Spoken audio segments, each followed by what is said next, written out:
이 시간 오후에 함께 보실 말씀은 요한복음 16장 29절에서 33절을 보겠습니다. 요한복음 16장 29절에서 33절까지를 보도록 하겠습니다.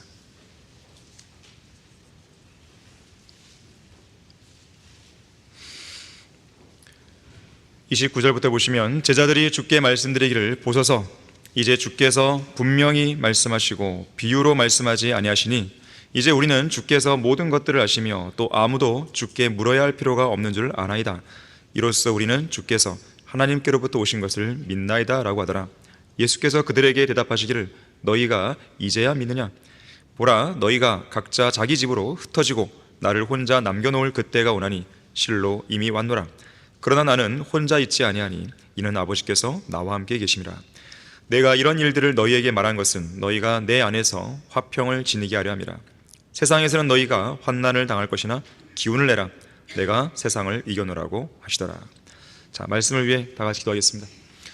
감사하신 아버지 하나님, 참으로 완벽한 예배 분위기를 조성시켜 주시고 아름다운 찬양을 통해서 저들의 마음밭을 잘 갈아주셔서 감사드립니다.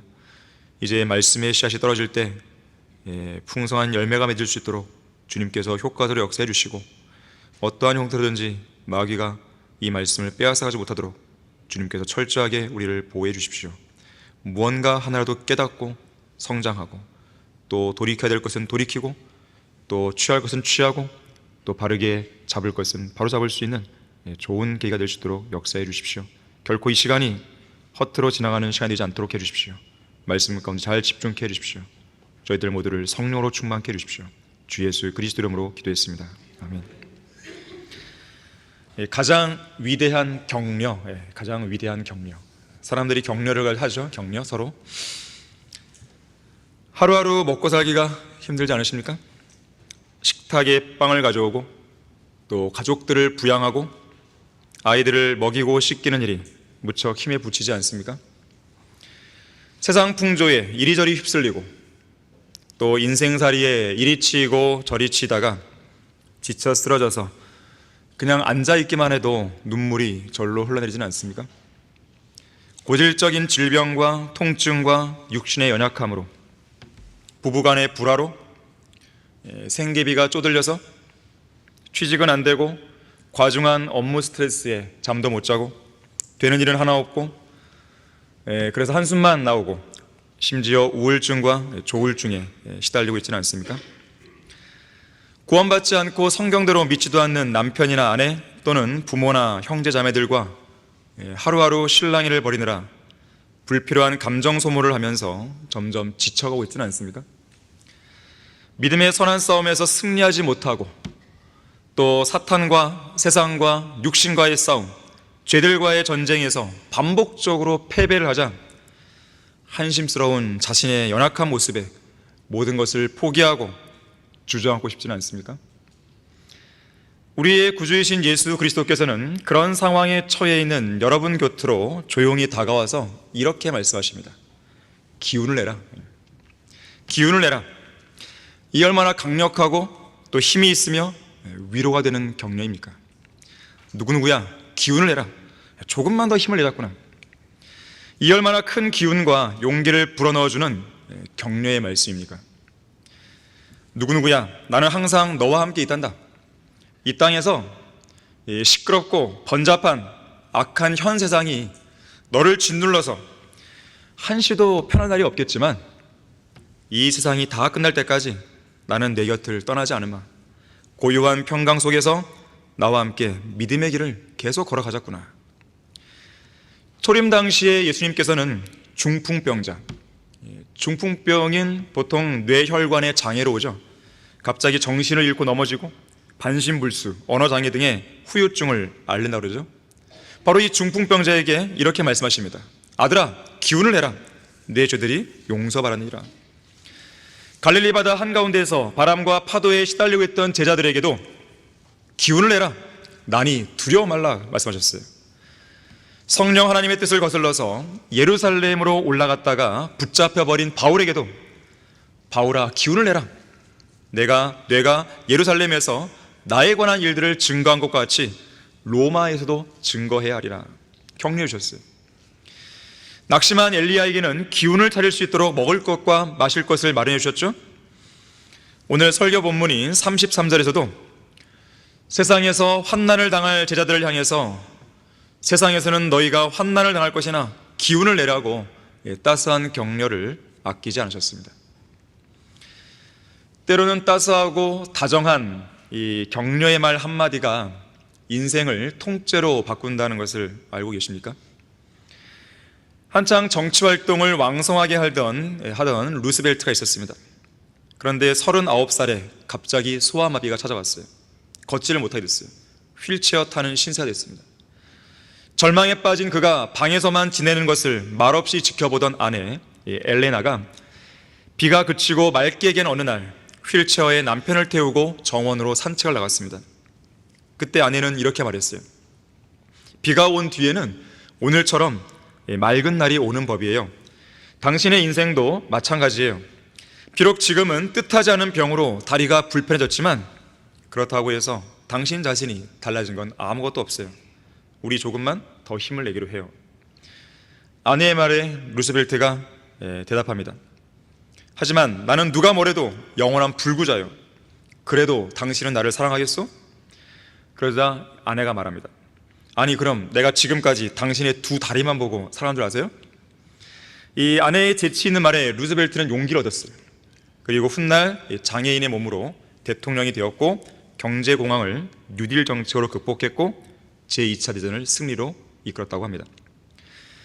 음악의 어머니로 알려진 핸델을 아실 겁니다. 이 세바스찬 바흐처럼 종교개혁자 마틴 루터를 따랐던 프로테스탄트 그리스도인이었습니다. 핸델은 독일 사람이지만 주로 영국에서 활동했어요. 그가 성경을 기초로 작곡한 곡들이 교회들이 아닌 극장들에서 공연됐을 때 이를 시기한 영국 국교도들이 핸델의 공연을 방해하고 공격했습니다. 심지어 핸델의 곡이 발표되는 공연장마다 불량배들을 보내서 아수라장으로 만들어버립니다.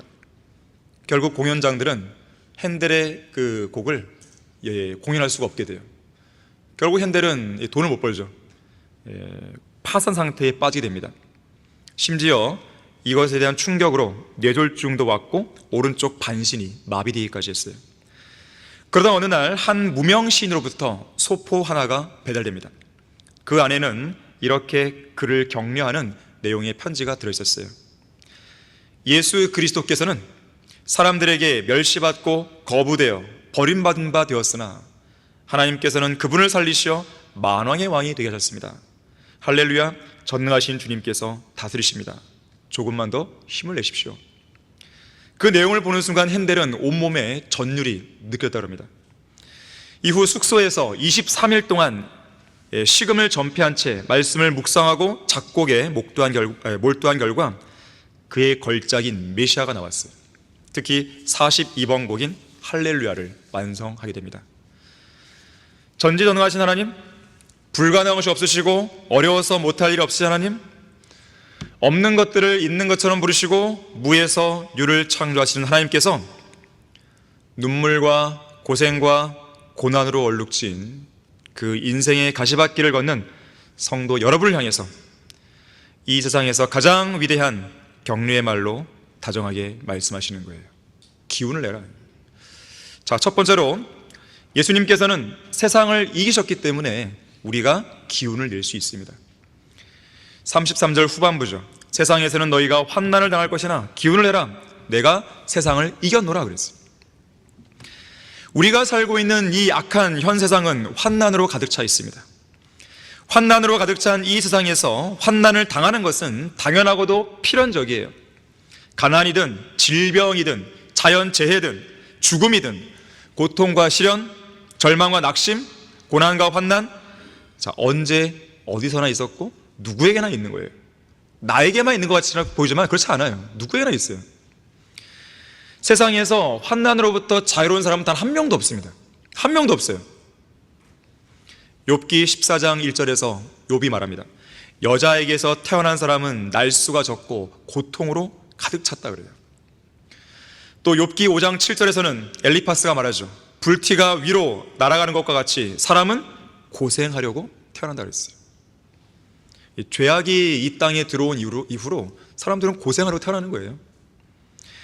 인생의 어두운 밤을 환하게 비추고 인생의 추운 겨울을 따뜻하게 보내려면 인생의 나무장작, 성경에서 사람을 나무로 묘사하죠.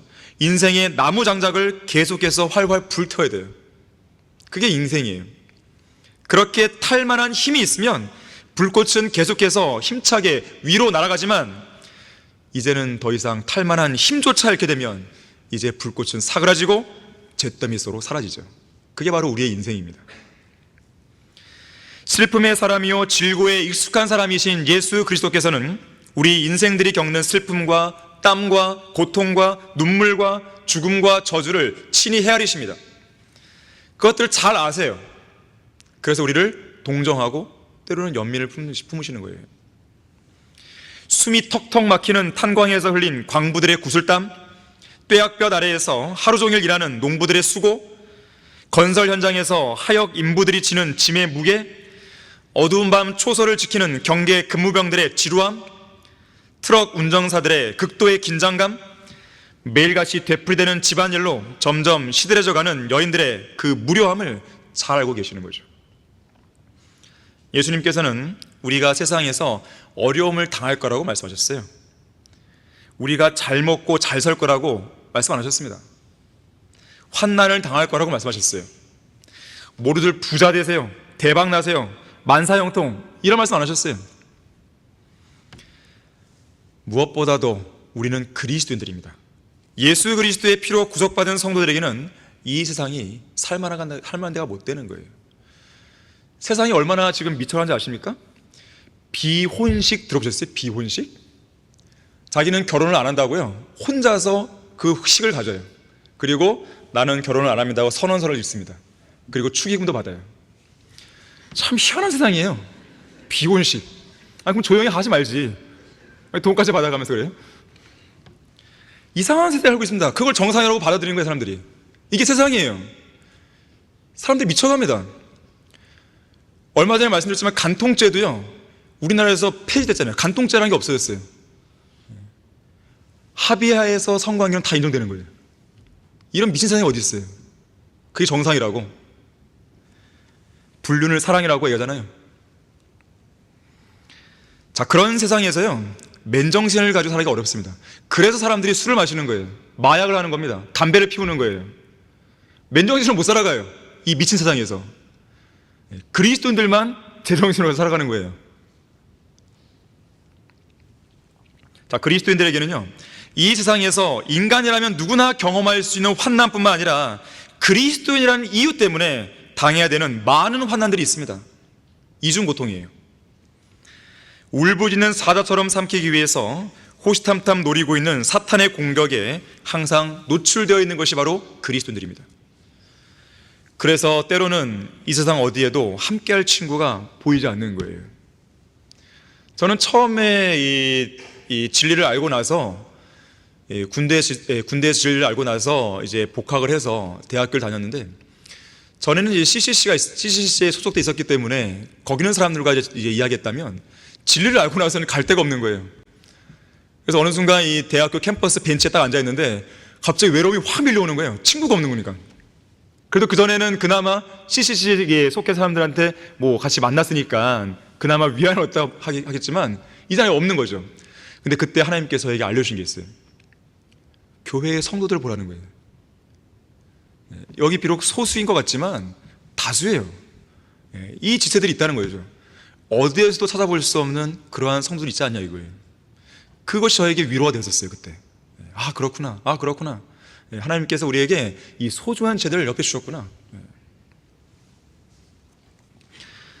자, 어쨌든 함께할 친구가 세상에는 안 보이는 것이죠. 버림받았다고 느껴지기도 하고 모두가 자기 자신을 대적하는 것처럼 보일 때도 많죠.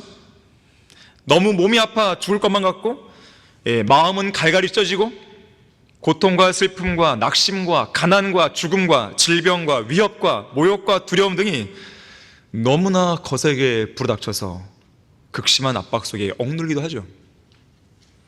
사도 바울을 보십시오. 사도 바울은 10년간의 사역 기간에 일반 사람들이 평생토록 받는 고난보다 더 많은 환난을 겪었어요. 믿지 못하겠거든 고린도후서 11장 23절부터 28절을 나중에 한번 읽어보세요. 25가지 환난이 거기에 기록되어 있어요. 그것을 바울은 10년 안에 겪은 거예요. 근데 바울보다 더 심한 고난을 겪은 사람이 있어요. 바로 욥입니다. 욥은 10년이 안 걸렸어요. 1년이 안 걸렸어요. 한 달이 안 걸렸어요. 한순간에 죽음과 재산이 날아가는 것과 그런 것들을 한 번에 다 겪은 것이죠. 그래서 야고보서 5장 11절에서는 욥의 인내에 대해 이야기합니다. 욥의 인내. 어떤 다른 사람의 인내 이런 말 없어요. 욥의 인내가 나와요. 특별한 표현이에요. 욥의 인내. 진정한 인내를 배우기 원하면 욥기를 읽어야 됩니다. 욥기를 읽어보지 않은 사람이 인내에 대해 논할 자격 없어요. 나는 인내했다. 그럼 그 사람이 물어봐야 돼요. 욥기 읽어봤어요? 성경에서 마음이 극도로 억눌릴 만큼 가장 극심한 절망에 빠질 수밖에 없었던 한 사람을 꼽는다면 단연 욥입니다. 욥은 자기의 죄 때문에 당한 것도 아니에요. 사탄의 키질이죠. 사탄의 키질.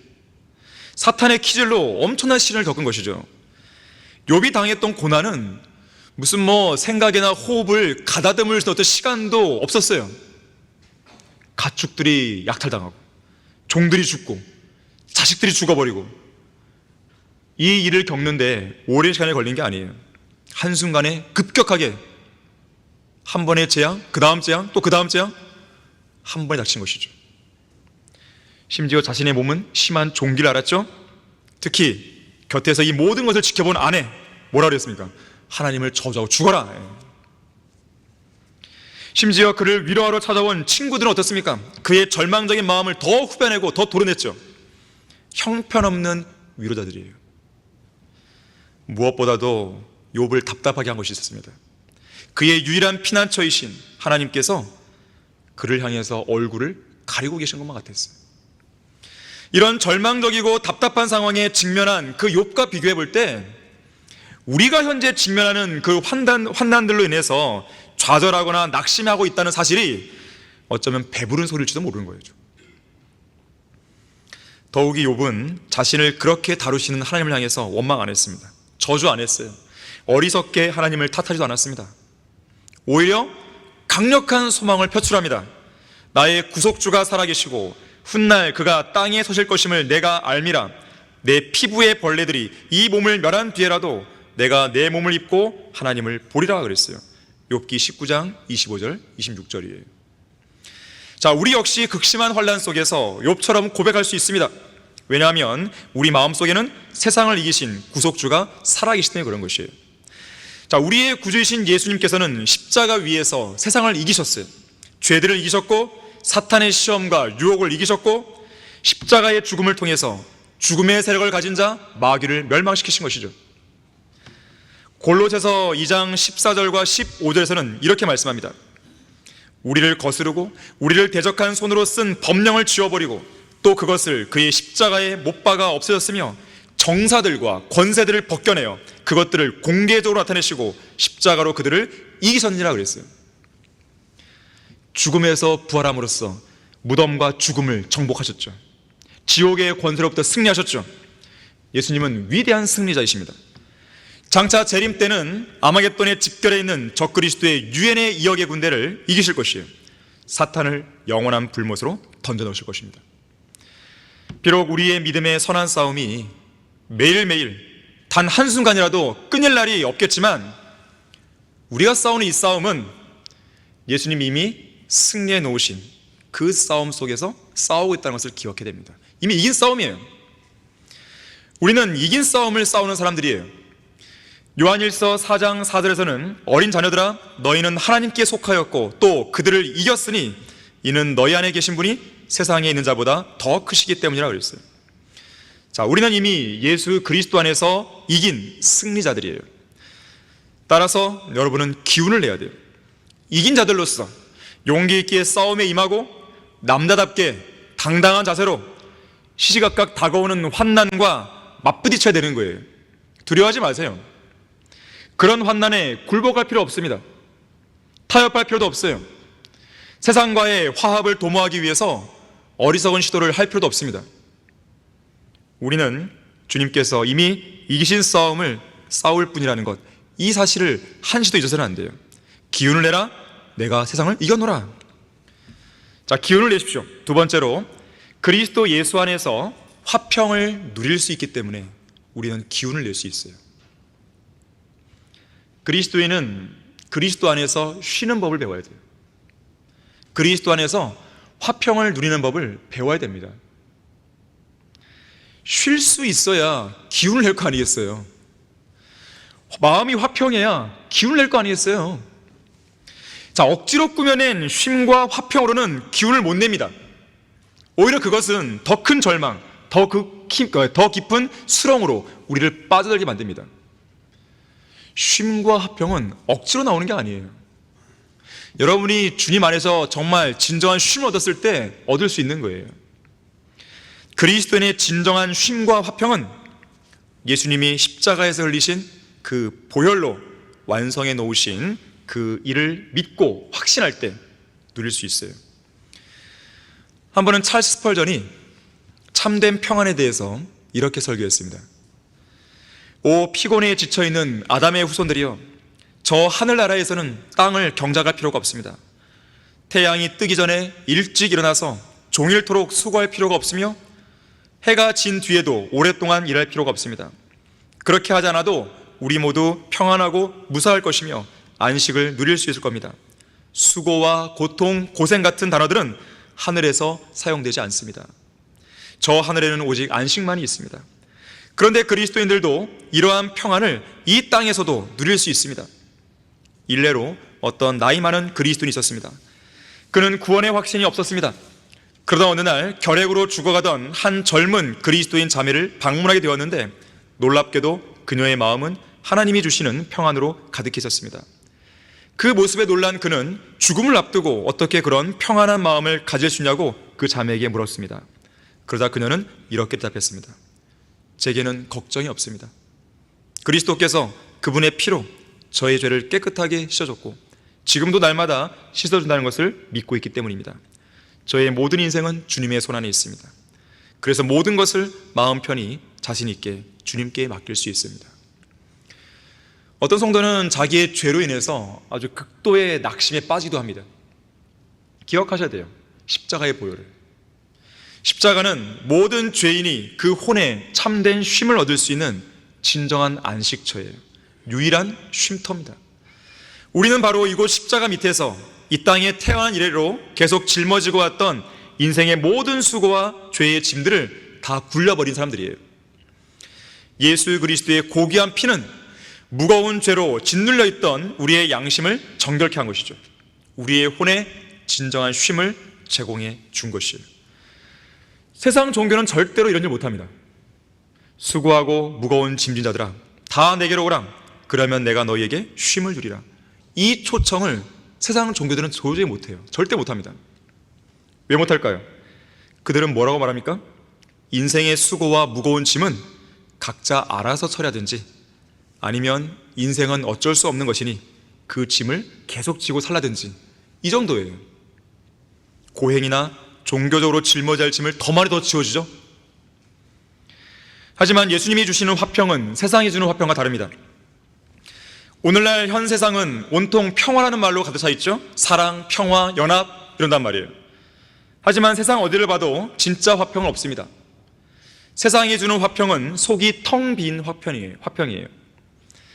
알맹이가 없는 껍질뿐인 화평이죠. 거짓 평화입니다. 세상이 주는 화평은 일시적인 화평이에요.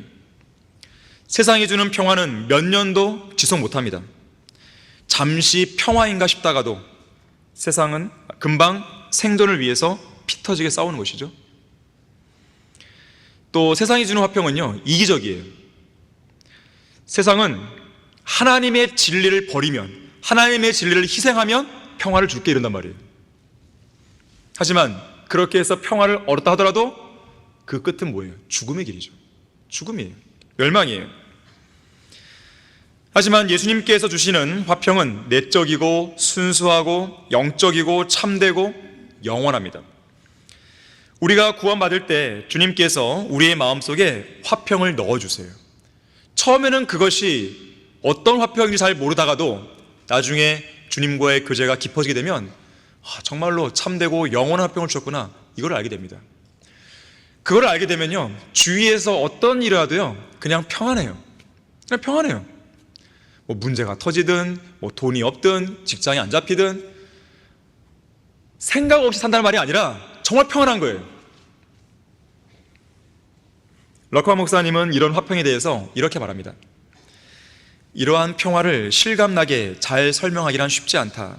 하지만 사람이 구원받았다고 해서 그가 처해 있는 현실이 외형상으로는 하나도 달라진 것이 없는데도 이상하리 많지 당신은 고요와 안락 속에 들어가 있는 자신을 발견하게 된다.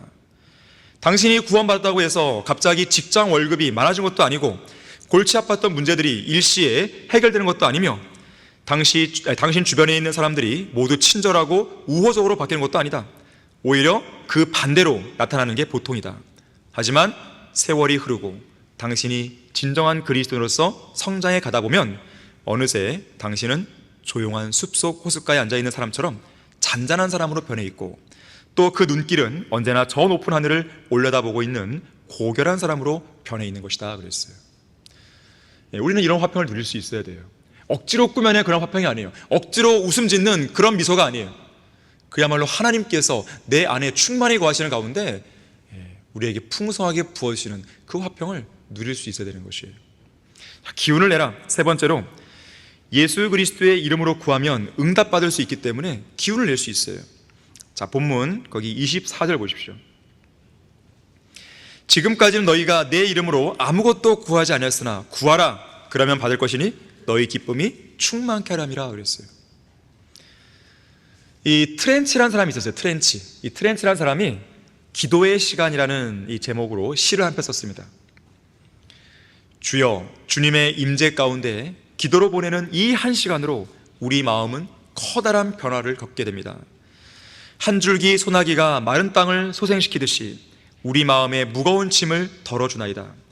우리가 기도로 무릎 꿇을 때 주변의 모든 것들이 낮아지고 우리가 기도의 자리에서 일어설 때 멀고 가까운 모든 것들이 밝게 빛나는 모습으로 맑고 힘차게 드러나나이다.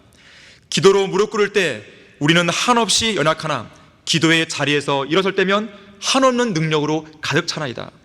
기도를 하는데 어찌 우리가 연약할 수 있으며 근심에 눌려 있을 수 있나이까. 기도를 하는 한 연약하거나 무정할 수 없고 근심과 혼란에 쌓이는 이런저런 죄악들을 범할 수 없나이다. 기도로 주님과 함께하는 한 기쁨이 넘치고 힘과 용기가 솟아나나이다. 마음을 주께 의탁하는 사람을 완전한 화평 속에 지킬 거라고 이사야 26장 3절은 약속하고 있습니다. 그 평화를 경험하셔야 돼요. 그 평화가 마음에 있을 때까지 기도를 멈추면 안 되는 것이죠. 그 싸움이에요. 마귀와의 싸움은 그 싸움입니다. 기도는 일종의 영적 전쟁이에요. 내가 기도를 통해서 확신과 평화 가운데 거할 것이냐, 아니면 그냥 중도에 포기해버릴 것이냐. 밀려오는 염려의 먹구름을 걷어내야 돼요. 믿음으로 하나님께 맡기면 걷어낼 수 있어요. 모든 지각을 초월하시는 하나님의 평강이 그리스도 예수 안에서 우리 마음과 생각을 지배한다 그랬어요. 지배하는 거예요. 그러한 평안을 누려야죠. 저는 요즘 하나님의 사역의 본질이 무엇인가를 새삼스럽게 깨달아가고 있습니다. 사무엘하 7장 21절에서 다윗이 이렇게 고백해요.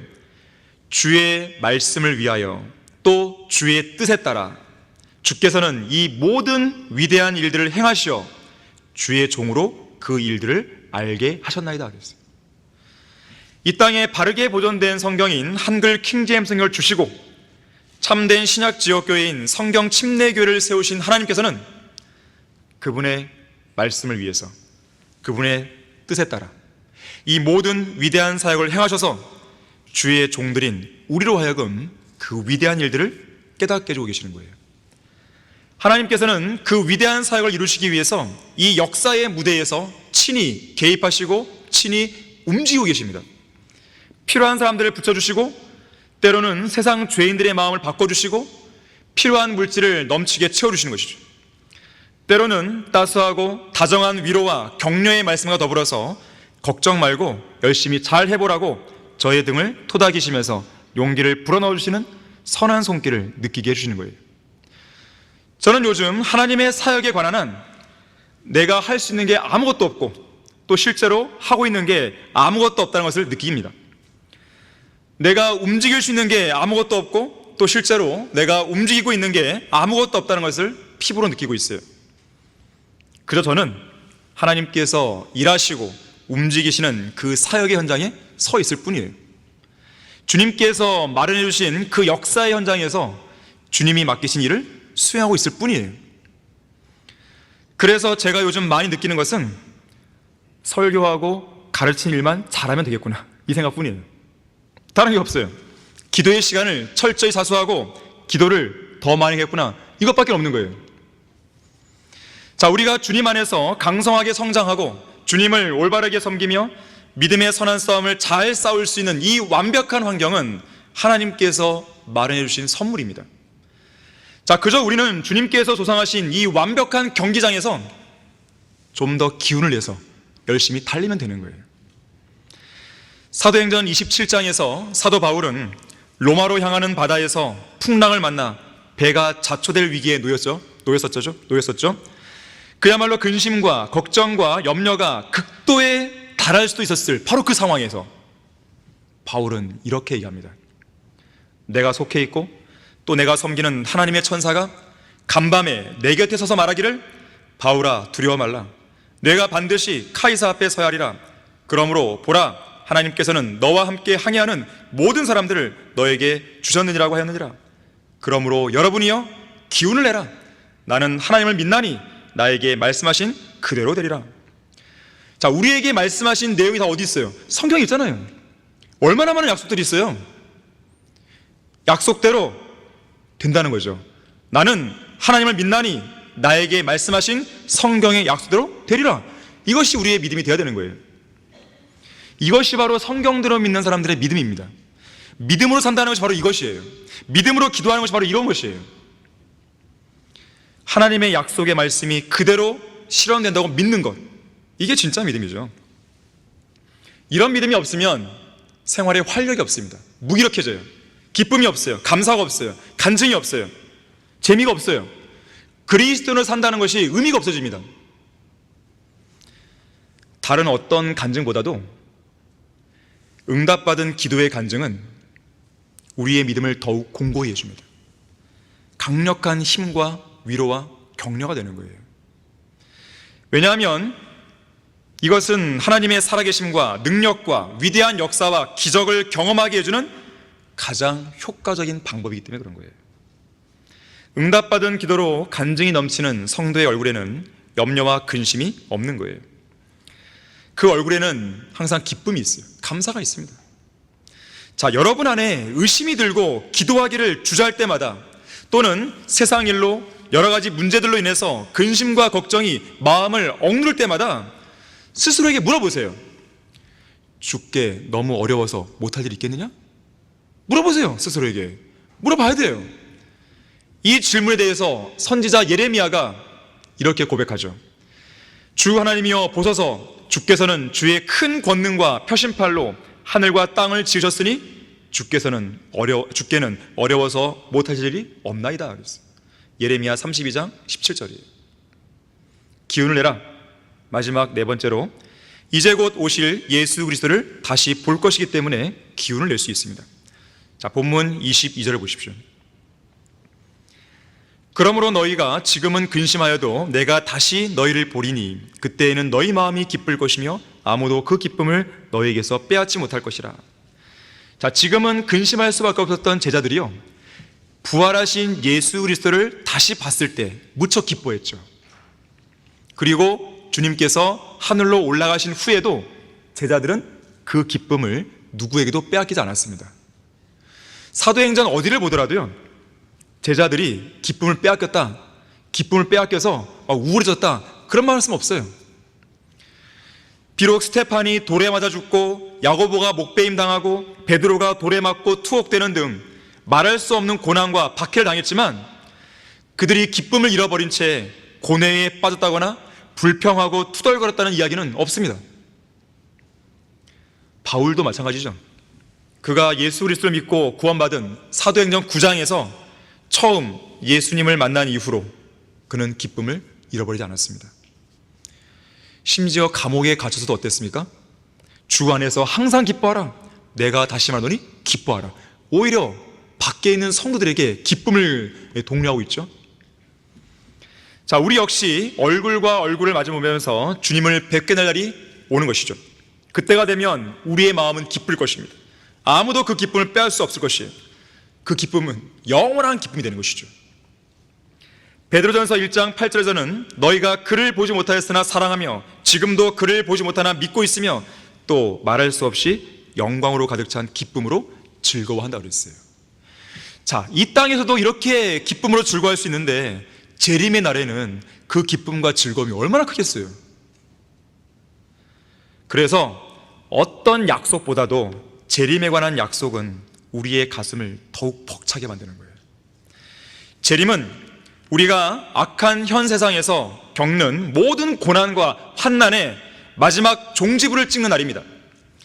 우리는 그날에 질병과 영원한 작별을 고할 것이에요. 여러분을 슬프게 하는 원인이 무엇이든지, 여러분을 좌절하고 낙심하게 만드는 원인이 무엇이든지, 여러분의 마음에 상처를 주고 고통스럽게 만드는 원인이 무엇이든지 간에 그 모든 원인들과 우리는 영원한 작별을 고하는 거예요. 종교적인 분쟁, 질병, 가난, 기근, 전쟁, 죽음, 범죄, 그리고 산불, 태풍, 홍수 등의 자연재해는 동서고금을 막론하고 이 땅에 어떤 사람도 해결 못했죠. 앞으로도 해결 못합니다. 아무리 과학과 종교와 철학과 교육이 힘을 합치고 머리를 맞대보려 한다 해도 해결할 수 없어요. 하지만 주님이 오시면 이 문제들 중에서 해결되지 않을 문제는 단 한 가지도 없어요. 그냥 단번에 끝나요. 단번에. 예수님께서 오시게 되면 로마 가톨릭을 위시해서 세상 모든 종교와 거짓 신들을 진멸시킬 것이죠. 그렇게 행하실 때 모든 나라와 민족들은 예루살렘 성전에 앉아 계신 예수님께 나와서 경배를 드려야 됩니다. 단 하나의 종교만 있는 거죠. 예수 그리스도를 경배하는 그 종교만 있는 거예요. 특히 장막절에 경배하러 안 오면 그 나라와 그 지역에는 비가 안 내려요. 안 올 수 없겠죠. 예수님께서는 모든 질병과 연약함을 제거해 버리실 거예요. 가난이 종식됩니다. 전쟁이 끝나고 세계 평화가 이룩되는 것이에요. 죽음 없는 세상이 도래하죠. 범죄를 완전히 소탕하시죠. 모든 자연은 그분께 복종해서 태풍, 홍수 이런 것들이 없게 되죠. 인간의 수명도 나무의 수명처럼 되죠. 모든 문제가 빨리 해결되기를 원하십니까? 그럼 기도하세요. 주님 빨리 오시라고. 그거밖에 없는 거예요. 설교자 딘 알포드가 말합니다. 예수 그리스도의 재림을 준비하는 것만큼 우리 자신이 더 많은 유익을 얻을 수 있고 우리의 생각을 셋째 하늘을 향해 한 차원 더 높게 해주며 또한 죄인들 향한 커다란 연민을 발휘하게 해주고 정결하고 고상한 소망을 갖도록 해주는 것은 아무것도 없다 그랬어요. 여러분들이 예수님의 재림을 준비하면 그 어디에서도 얻을 수 없는 유익을 얻게 되는 것이에요. 왜냐하면 영원을 준비하는 일이 되기 때문에. 또한 예수님을 준비하게 되면 우리의 생각, 현 생각을 저 셋째 하늘 향해서 한 차원 더 높게 해주는 거예요. 영원의 관점에서 보기 때문에. 여러분이 재림을 준비하면 죄인들을 향한 커다란 연민이 생깁니다. 왜? 이 땅은 멸망이 돼 있단 말이에요. 유일한 소망은 주님이 오시는 것인데 주님이 오시는 날 죄인들 다 멸망한단 말이에요. 그 전에 한 사람이라도 건져내야겠다. 연민이 막 생기는 거죠. 자, 왜 우리가 이런 구령을 하는 거예요? 왜 이런 구령을 하는 것이죠? 이것 때문인 것이죠. 이것 때문에. 여러분들이 재림을 준비하면요, 정결한 생활, 고상한 소망을 갖게 됩니다. 그저 세상에서 막 성공하기 위한, 아등바등 되면 성공하기 위한 그런 유치한 소망에 우리는 있지 않아요. 그 유치함에서 벗어나셔야 됩니다. 세상의 유치함에 여러분들을 맞추시면 안 돼요. 어른답게, 성경적으로 어른답게 되셔야 되는 것이죠. 우리의 생각과 가치관은 달라져야 돼요. 우리의 사고방식이 세상 사람들과 똑같은 방식이라면 우리가 그리스도인이 될 이유가 없는 것이죠. 뭐하러 이 자리에 앉아있는 거예요? 뭐하러 예배를 드리고 뭐하러 우리가 구령하러 가고 하겠어요? 세상 사람과 똑같은 삶이라면. 우리는 그들과 달라요. 재림에 관한 약속만큼 고상하고 위대한 약속도 없습니다. 다른 어떤 약속보다도 재림에 관한 약속을 더 굳게 붙들어야 돼요. 재림의 날은 영광스러운 날입니다. 기쁨과 환희의 날이에요. 그리스도의 몸인 교회가 공중으로 끌려 올라가는 휴거 자체도 전율이 느껴지는 날이지만, 이 땅에 예수님과 함께 내려오는 지상재림 역시 전율이 느껴지는 것이에요. 전군 나를 따르라, 이렇게 명령하시는 만왕의 왕의 호령에 따라서 영광스러운 출정을 알리는 하늘의 군악대의 찬양 연주에 맞춰서 할렐루야 아멘을 외치는 하늘의 군대들이 흰말들을 타고 승리의 함성과 더불어 저 셋째 하늘에서 유리바다를 통과하여 온 우주를 가로질러 내려오는 그 장면을 상상해 보세요. 마치 꼬리가 긴 혜성처럼 수만 군대가 열을 지어서 예수 그리스도를 뒤따라 내려오는 그 장면을 상상해 보세요. 우리는 그리스도의 아름다운 신부이기도 하지만 가장 용감하고 늠름한 그리스도의 군사들이에요. 아마겟돈 전쟁에서 적들을 물리치고 영원한 의와 화평의 왕국으로 당당하게 입성하는 그 장면을 상상해 보세요. 생각만 해도 가슴 벅찬 순간이고 온몸에 전율이 느껴지는 거예요. 그뿐만이 아니죠. 새 예루살렘 생각해 보세요.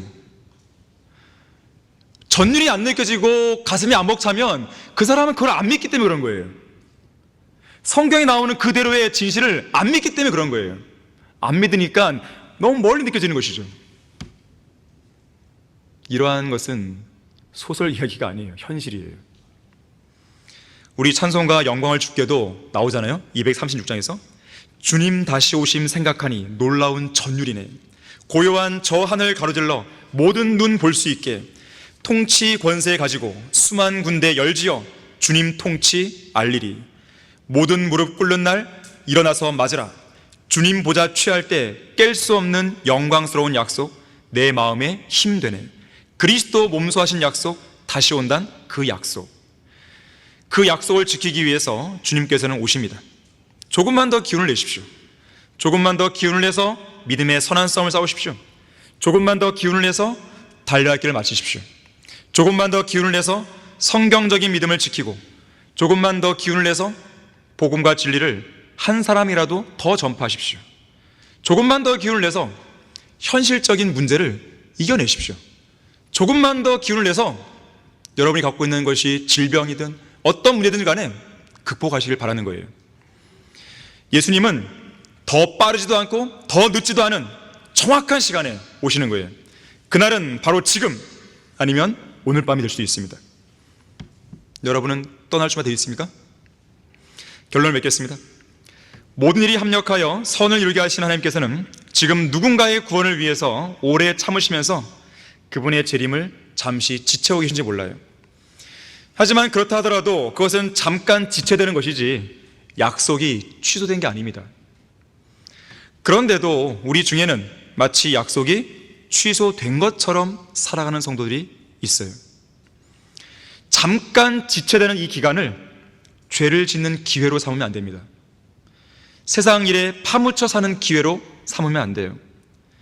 지금 하나님께서는 잠깐 지체되는 이 기간을 육신적으로 살아가는 성도들에게, 지난날의 정욕 가운데서 여전히 방황하고 있는 성도들에게, 그리스도의 심판석에서 연기 속에 타버릴 일들에 영혼을 함께 불살하고 있는 성도들에게 그들의 생을 다시금 바로잡고 하나님을 만날 준비를 제대로 하는 그 기회로 허락하고 계시는 거예요. 믿음을 포기한 채 낙심하고 주저앉아 있는 성도들에게 다시 그 자리에서 일어날 수 있는 기회를 주고 계시는 거예요. 눈물과 고통 속에 지쳐 쓰러진 지체들에게 잠시만 눈물을 거두고 조금만 더 기운을 내서 고난의 길을 헤쳐가라고 기회를 주고 계시는 거예요. 이제 주님은 더 이상 지체하지 않을 것입니다.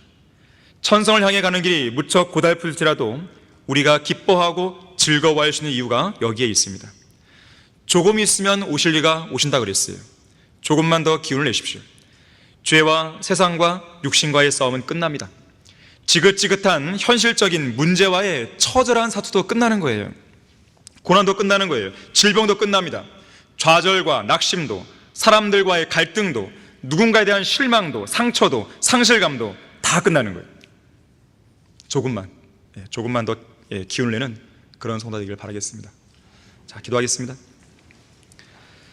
감사하신 아버지 하나님, 이 마지막 때에 성경적인 믿음을 지키기 어려운 이 마지막 때에, 죄악이 난무한 이 마지막 때에, 세상의 유혹이 더 강하게 다가오는 이 마지막 때에 우리 귀한 성도들 조금만 더 힘을 내서 각자에게 단번에 전해진 이 진리와 그 믿음을 잘 지켜낼 수 있도록 도와주십시오. 용기를 주시고 힘을 더해 주십시오. 피할 길을 마련해 주시고, 또 어떠한 상황에서도 주님만을 신뢰하겠다는 그 믿음을, 또 소망을 견고하게 가질 수 있도록 도와주십시오. 주 예수 그리스도 이름으로 기도했습니다. 아멘.